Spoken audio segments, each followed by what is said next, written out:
और भाई साहब क्योंकि हिंदू मजहब से है और उन्हें कोई श्लोक पढ़ी थी भगवत गीता से। सबसे हाईएस्ट हिंदुइज्म में वेद आता है, वेद, और वेद का निचोड़ है भगवत गीता। और वेद के बाद उपनिषद, इसे कहते हैं श्रुति। हिंदू मजहबी किताब को दो किस्म में तकसीम की जाती है, एक को कहते हैं श्रुति, एक को कहते हैं स्मृति।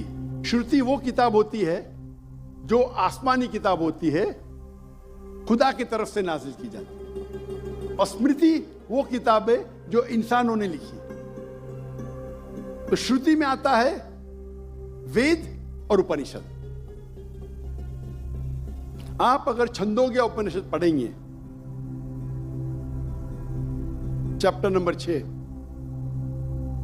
श्लोक नंबर 2, मंत्रा नंबर 1, एकम एविदित्यम, ये संस्कृत वर्ड है। एकम एविदित्यम मीन्स खुदा एक है, दूसरा नहीं है। आप अगर श्वेताश्वेतर उपनिषद पढ़ेंगे, चैप्टर नंबर 4, श्लोका नंबर 19, उसमें लिखा है ना तस्य प्रतिमा अस्ति। प्रतिमा के मानी होती है image, painting, photograph, sculpture, idol. ना तस्य प्रतिमा अस्ति, उस खुदा की कोई प्रतिमा नहीं, कोई फोटोग्राफ नहीं, कोई पेंटिंग नहीं, कोई आइडल नहीं, कोई स्टैच्यू नहीं। और ये चीज दोहराई गई है यजुर्वेद में, चैप्टर नंबर 32, श्लोका नंबर 2, नातस्य प्रतिमा अस्ति। उस खुदा की, उस भगवान की कोई प्रतिमा नहीं, कोई फोटोग्राफ नहीं, कोई पेंटिंग नहीं, कोई आइडल नहीं, कोई स्कल्पचर नहीं, कोई तस्वीर नहीं। और हिंदुइज्म का ब्रह्म सूत्र, हिंदुइज्म में एकम ब्रह्म द्वितीया नास्ते, नैना नास्ते किंचन। भगवान एक है, दूसरा नहीं है, नहीं है, नहीं है, जरा भी नहीं है। There is only one God, not a second one, not at all, not at all, not in the least bit.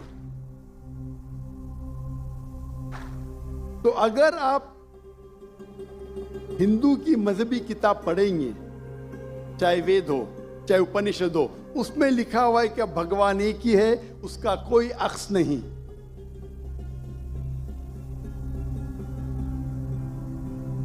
यही अगर आप पढ़ेंगे यहूदी की किताब तोरा में या ओल्ड टेस्टामेंट में, उसमें लिखा है book of Deuteronomy, chapter number 6 verse number 14। मूसा अलैहिस्सलाम कहते शमा इज़राइलो अदनहैन वदनैखद। ये हिब्रू कोटेशन है जिसमें कहा गया your O Israel the Lord our God is one.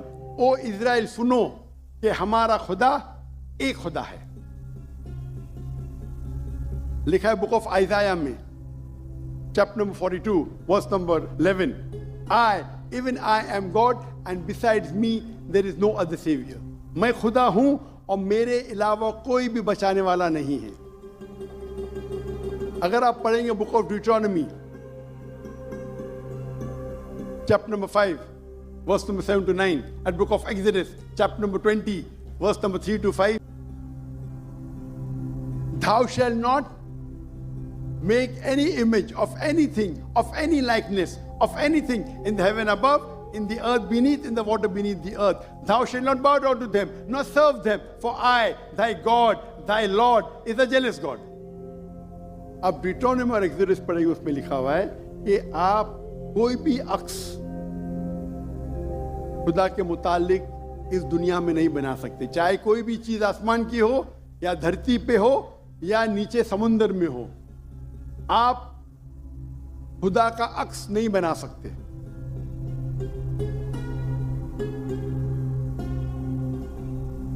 इसी तरीके से अगर आप मेरी पूरी तकरीर सुनेंगे और आप अगर गुरु ग्रंथ साहिब पढ़ेंगे, जो हमारे सिख भाई मौजूद है अंदर, उनने ग्रंथ पढ़ी, और जो ग्रंथ पढ़ी उनने लेक्चर में आने के पहले अक्सर वो तौहीद का जिक्र कर रहे थे।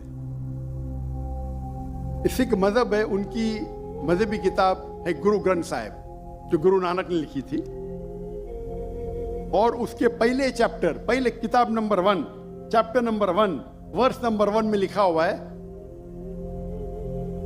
कि खुदा एक है, वो खालिक है, उसकी पैदाइश नहीं है, उसका अंत नहीं है, वो दयालु है। आप देखेंगे जो इस्लाम में लिखा उसके बाद में कहूंगा मैं। और सिखिज्म में एक वो कहते खुदा जो मैनिफेस्ट फॉर्म में है और एक अनमैनिफेस्ट फॉर्म में है। अनमैनिफेस्ट फॉर्म में कहते हैं एक ओमकारा और मैनिफेस्ट फॉर्म में कहते हैं ओमकारा। और अगर आप गुरु ग्रंथ में पढ़ेंगे उसको जो एट्रीब्यूट दिए गए या एट्रीब्यूट्स जो अल्लाह के नाम दिए गए, उसमें सतनामा, द होली नेम, उसे कहा गया परवरदिगार, और उसके मानी परवरदिगार है उर्दू में भी, द चेरिशर, द सस्टेनर। उसे कहा गया है खालिक, जो अरबी में भी खालिक है। तो कई मानी अरबी और उर्दू के लफ्ज है। इसमें कहा गया है वाहिद गुरु, एक खुदा। और आप अगर तहकीक करेंगे, तहकीक करना आज की तारीख में बहुत आसान है। आप पूछ सकते शेख गूगल को, शेख गूगल मतलब टाइप करो आपको मिल जाएगा। अभी आ गया शेख AI, आर्टिफिशियल इंटेलिजेंस। वक्त की किल्लत होने की वजह से आप अगर मेरी तकरीर सुनेंगे, इसी तरीके से अल्लाह का अगर आप पूछेंगे कोई मुसलमान से कि अल्लाह कौन है, सबसे बेहतरीन जवाब वो दे सकता है सूरह इखलास, सूरा नंबर 112, आयत नंबर 1 से 4। कुल हुवल्लाहु अहद, कहो कि अल्लाह एक है। अल्लाहु समद, अल्लाह द एब्सोल्यूट इटर्नल, लम यलिद व लम यूलद, he begets not, not is he begotten, ना वो जनता है ना किसी से जना है। वलम यकुल लहु कुफुवन अहद, उसके जैसा इस दुनिया में कोई भी नहीं है। ये 4 लाइन का डेफिनेशन है अल्लाह सुब्हानहू तआला के लिए। अगर कोई भी शख्स कहता है कि वो जिसकी इबादत करता है वो 4 लाइन के डेफिनेशन सूरह इखलास के डेफिनेशन में उतरता है, तो हमें कोई हर्ज नहीं उसे कहने के लिए कि वो अल्लाह है। तो इसीलिए मैं कहता हूं कि जो भी भगवान की आप इबादत करते हैं, जो भी ईश्वर की आप इबादत करते हैं, ये सूरह इखलास is the touchstone of theology, litmus test जानने के लिए कि वो खुदा सही है क्या नहीं। आप जिसकी भी इबादत करते हैं उसे सूरह इखलास के ये 4 आयतों के मयार पे टेस्ट कीजिए।